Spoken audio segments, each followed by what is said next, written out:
It's Monday, so things must be looking up here on the Unofficial British Artists Top 20.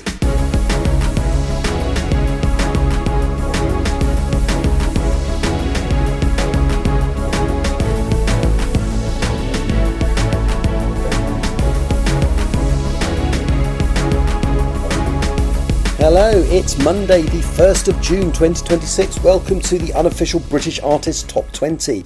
In the show later, I'll be looking at Skye Newman's new album, SE9, talking a little bit about what happened to Billy Lockett in the chart this week, as well as a news roundup. But first, here is the all-important Unofficial British Artists Top 20. This week we have 3 new entries, 1 re-entry, 8 non-movers, 1 song going up and 7 going down. At number 20 it's a non-mover for Prosper and Murder Beats with Baby. Fleetwood Mac are down 5 to number 19 with Landslide, whereas Calvin Harris and Jazzy are up 1 with Satisfied to number 18. Olivia Dean's Nice to Each Other is down 5 to number 17, and we have a new entry for Charlie XCX with SS26. It's a non-mover at number 15 for Natasha Bedingfield with Unwritten, and Harry Styles is down 5 to number 14 with Sign of the Times. A non-mover at number 13 for Pink Pantheress with Stateside, and Dave and Thames with Rain Dancer down 2 to number 12. Olivia Dean is down 3 to number 11 with So Easy to Fall in Love. Here's your top 10. At number 10 it's Ray with Where's My Husband, down 3. We have a new entry at number 9 for Calvin Harris and Douglas with Blessings, and a new entry at number 8 for Fleetwood Mac with Everywhere. Sienna Spiro's Material Lover is down 1 to number 7, and we have a re-entry at number 6 for Dreams by Fleetwood Mac. At number 5, Prosper and Clooney, Free Your Mind as a non-mover. And number 4, Olivia Dean, Man I Need as a non-mover. There's a non-mover at number 3 for Harry Styles with American Girls. Non-mover at number 2 for Chemical Brothers with Go. And reigning supreme at the top of the chart again is Sam Fender and Olivia Dean with Rein Me In. Again, a rather strange chart this week. So ostensibly it's not that interesting because the first 5 songs are exactly the same as they were last week. But there's a few weird things going on. And I've tried to work out why, I've tried to look into why, but Fleetwood Mac have suddenly, well, there's several of their songs have been sort of in the lower parts of the official top 100 for a long time now. So when I was doing this podcast and chart last year when it was a top 40, there was regularly a couple of Fleetwood Mac tracks in there. But Dreams has come up to number 6 in my chart and number 18 in the official chart, which is its highest ever position. Likewise, Everywhere and Landslide are doing quite well, and I'm not quite sure why. So I've looked into it online and there's no obvious trigger.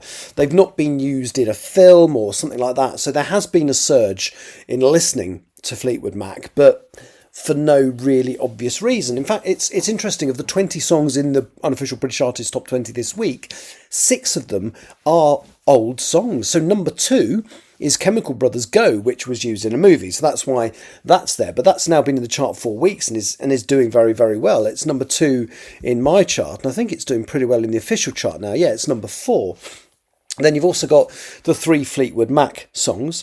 You've got an old Harry Styles song from 2017, Sign of the Times, that's back in my chart and back in the official chart. And also Natasha Bedingfield's Unwritten, which, again, last year when I was doing the Unofficial British Artists Top 40, that track appeared a few times. So that's interesting that 6 out of the 20 songs are legacy songs. They're not new songs. We've got a new entry by Charlie XCX, which is number 16 in my chart with her song SS26, which stands for Spring Summer 26. And it's interesting because although it's done quite well in my chart, in the actual official chart, it's not done particularly well. It's only at number 43. So yeah, it's a very funny chart this week. And then we've got the Calvin Harris and Douglas track Blessings, which is it's a new entry in my chart because it's never been in it before, but it's actually a re-entry in the real chart. So let's look at the songs that have left the chart this week, and there's actually, because we've got 3 new entries and 1 re-entry, we've got 4 songs that have been pushed out. So Sienna Spiro's The Visitor has been pushed out, but yeah, she's doing okay. I'm not sure she'll be particularly worried about that. Bebe Rexha and Faithless, New Religion, which is effectively Insomnia but with the serial numbers filed off, that's gone, and that's been in this chart for 11 weeks, and Sienna Spiro had been in the chart for 10. Harry Styles' Dance No More, which was a song from his new album, has gone already after only 2 weeks. And Noble by Femi, which achieved a high of number 18, so it was always languishing in the bottom, has been knocked out after 4 weeks.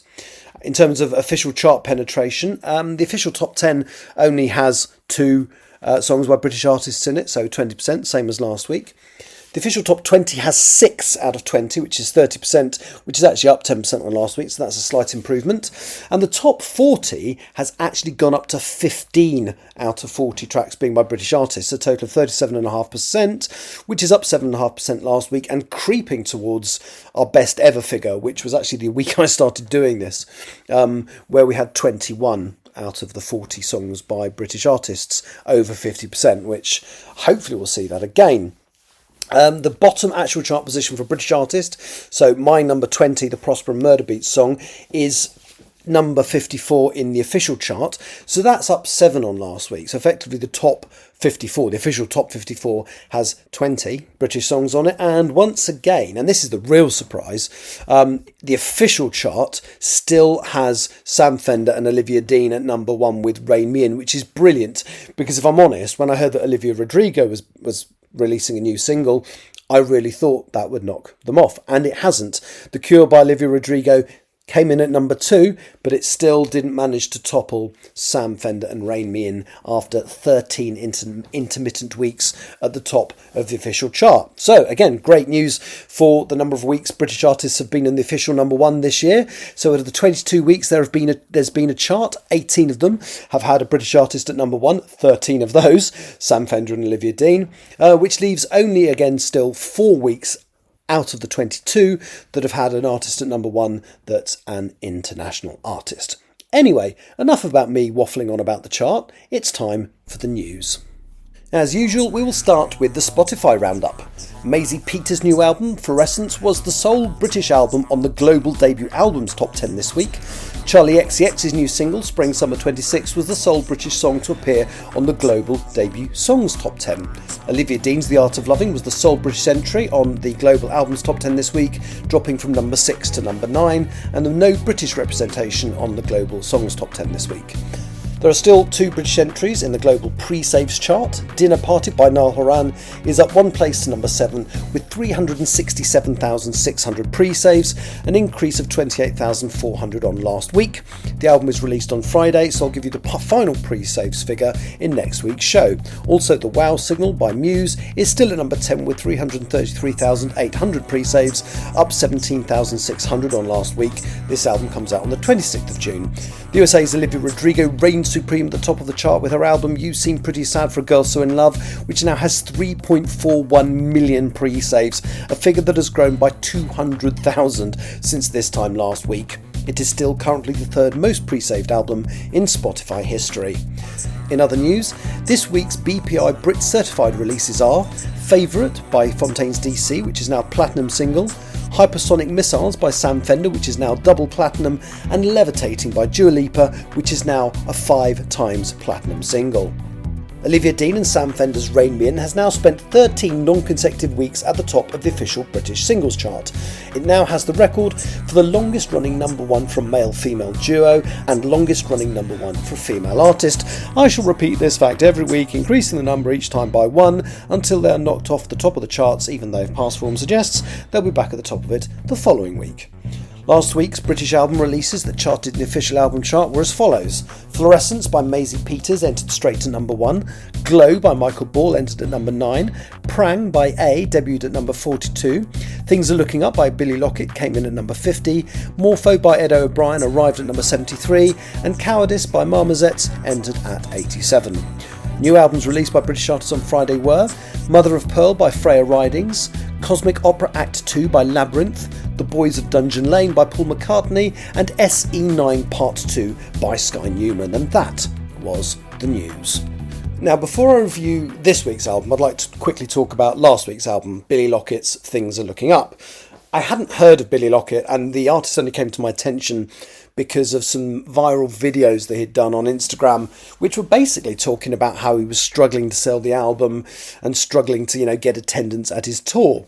Luckily for Billy, this went viral and has done wonders for him, and he's basically described the last month in which things kind of blew up online as being the best month of his life. So I mentioned earlier that he only got to number 50 in the official albums chart, which is good. It's a shame because at the midweek chart he was actually at number 33, and what probably let him down was streaming. I'll talk about that. So number 50, is not a bad position, and that number 50 is calculated from physical sales, digital sales and streaming. But there are other charts, and actually he's done better in other charts, and they're all official charts compiled by the same company, but they have different parameters. So for example, the same album got to number 34 in the official record store chart, and this is basically just tracking the biggest albums sold in 100 independent record stores across the country. The next chart he appeared in was the official vinyl albums chart, which is, as it sounds, it's only the vinyls. And he sold, as far as I know, he sold from his personal website something like 2,000 copies. No, it wasn't. It was about 1,000 something. I can't remember exactly how many it was. Anyway, he sold a decent number of vinyls from his personal website, plus doing the appearances at HMV in Northampton and Rough Trade in London. And he actually got to number 14 in the official vinyl albums chart. The next chart I'm going to talk about is the official physical albums chart. So that's any physical product that he sold. So that's vinyl, CD and cassettes, although I don't think he released it on cassettes, but that's how the chart's calculated. And he actually got to number 8 in that chart. You then go on to the official album sales chart, so it's basically physical and digital, so everything but streaming. He got to number 6. You then look at the independent albums chart, which is what it sounds like, independently released albums that are not backed by a big corporation, a big label. He got to number 4 in that. And then you go to the album downloads chart, which is where you're buying a copy electronically rather than streaming it. He got to number 2. And then there's one other chart called the official independent album breakers chart, which is independently released albums by an artist who has not yet hit the top 40 in any format, and he achieved number 1 in that chart. So that's a very interesting story, because what it tells you is he did very well in vinyl sales, he did very well in overall physical sales, he did very well in digital sales, but streaming really let him down. And that shows you what a big percentage of the market streaming is now. I think it's something like 70% of the market. So what Billy needs to somehow do is find a way of getting his album listened to on Spotify. I mean, he was desperately asking all his fans to listen to it. He actually said, when you get the album, don't listen to the album, don't listen to the CD, at least not in the first week, stream it. The thing is, 1,000 streams of any of the songs on the album is the same as one physical sale. And he did achieve, he was giving you a running commentary through that week of how many he had sold or how many streams he had. And it was a decent number. It was like 250,000 at one point, but that only equates to 250 sales if you convert it the way that the chart company does when it converts streaming into sales units.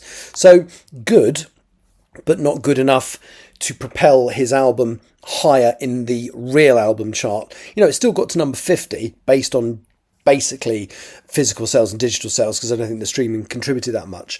But it is interesting to see how the market has shifted and how important streaming is. But he's put a brave face on it. I hope he's not disappointed by that position.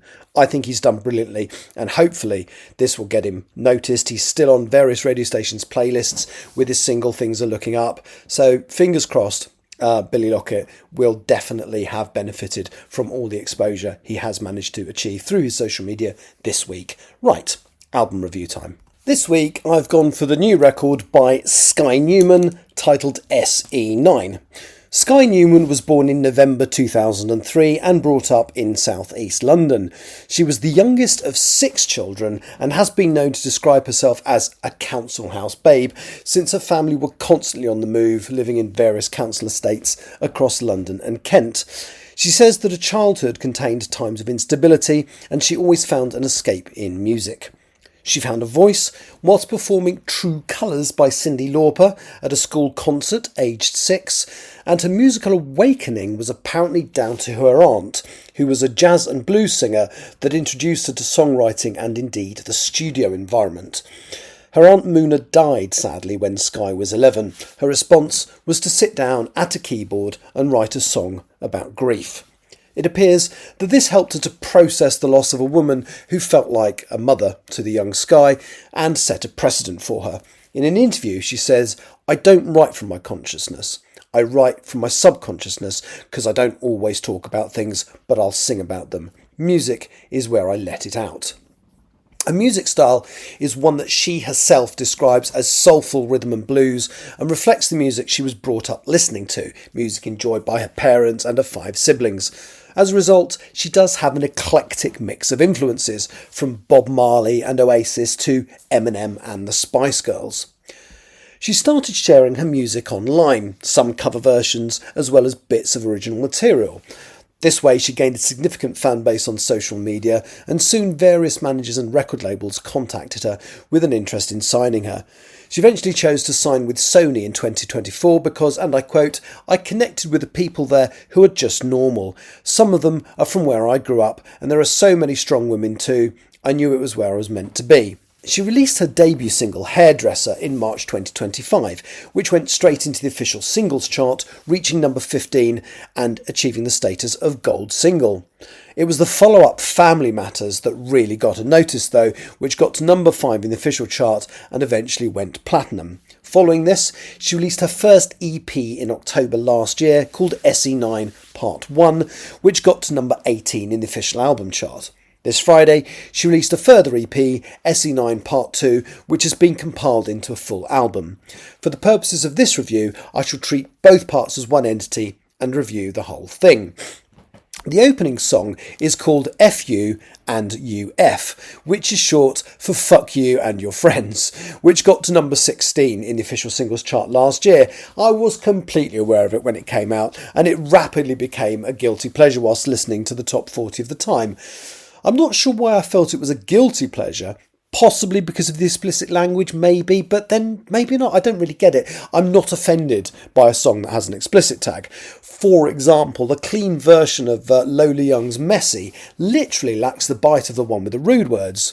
1,000 people I can be for you and you hate the fucking lot is much more visceral and raw than you hate the whole damn lot, which was the version of Messy that was played on the radio. But that's what it needs. The language needs to help make the point the song is trying to make, rather than just being there for shock value. Fuck You and Your Friends totally gets away with it.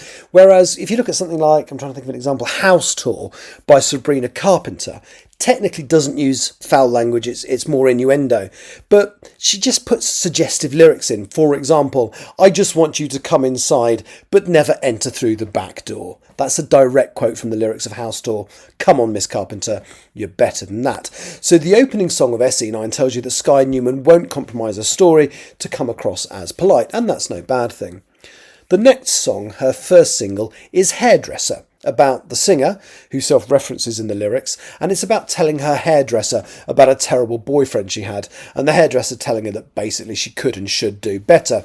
It's catchy, but not for the faint-hearted, with reference to drug taking in both the lyrics and the music video. Family Matters, which is later in the first half of the album, is a great song.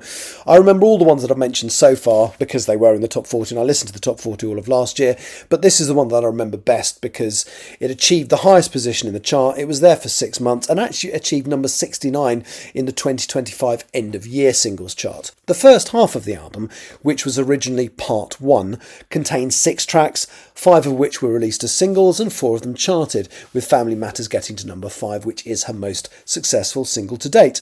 But I suppose I really ought to concentrate on the second half of the album, which is the part that was newly released this week.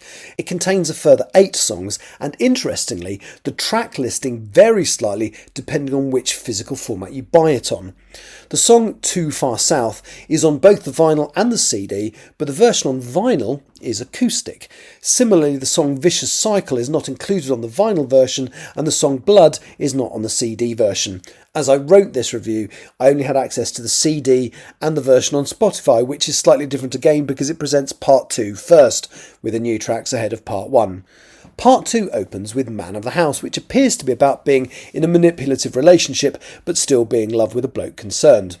It's incredibly catchy and has some great lyrics. I especially liked "You'd argue grass is purple so you can tell me I'm wrong." It goes on and on.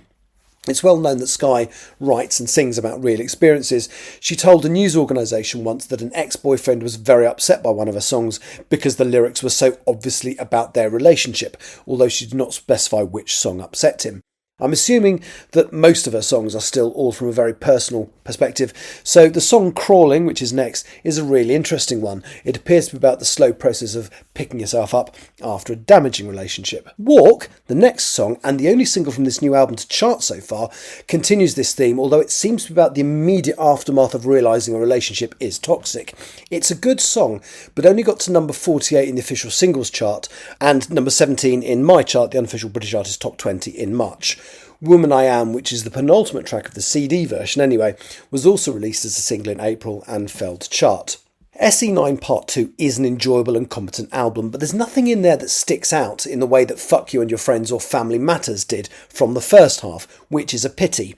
I may be wrong, but I don't think the new material is going to penetrate the singles chart in the way that supremely successful albums do. Reviewing SE9 as a single entity, however, presents us with a much stronger whole. There's a lot of angst here, especially about relationships and in particular toxic ones, but listened to as a whole, SE9 is a great album and a very promising start for new talent. It's very difficult to break as a new musician these days, as Billy Lockett is finding out, but I think Skye Newman has what it takes, and I have absolute faith that she's going to be huge at some point in the future, maybe just not from the new material on this record. Well, that's about it from the show this week. I have one last bit of unfinished business, which is my songs of the week. So firstly, my British song of the week. Last week I nominated the new song From Down Here by Lola Young.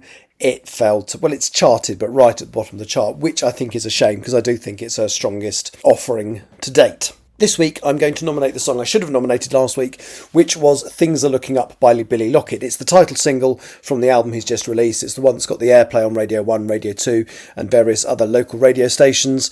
And I think it's cracking and you definitely ought to listen to it. My international song of the week. Now, this is an old song, but it's back in the charts because of the movie Michael. I'm not a big fan of Michael Jackson. I think a lot of the allegations around him are troubling. I do honestly believe there's no smoke without fire, but you can't deny the bloke was very good at what he did musically. And the song that I'm nominating this week, bizarrely, even though it's ancient, is Beat It by Michael Jackson, which is currently at number 10 in the official chart. So, British Song of the Week, Things Are Looking Up by Billy Lockett. International Song of the Week, Beat It by Michael Jackson. Thank you so much for listening. I'll be back at the same time next week. Goodbye.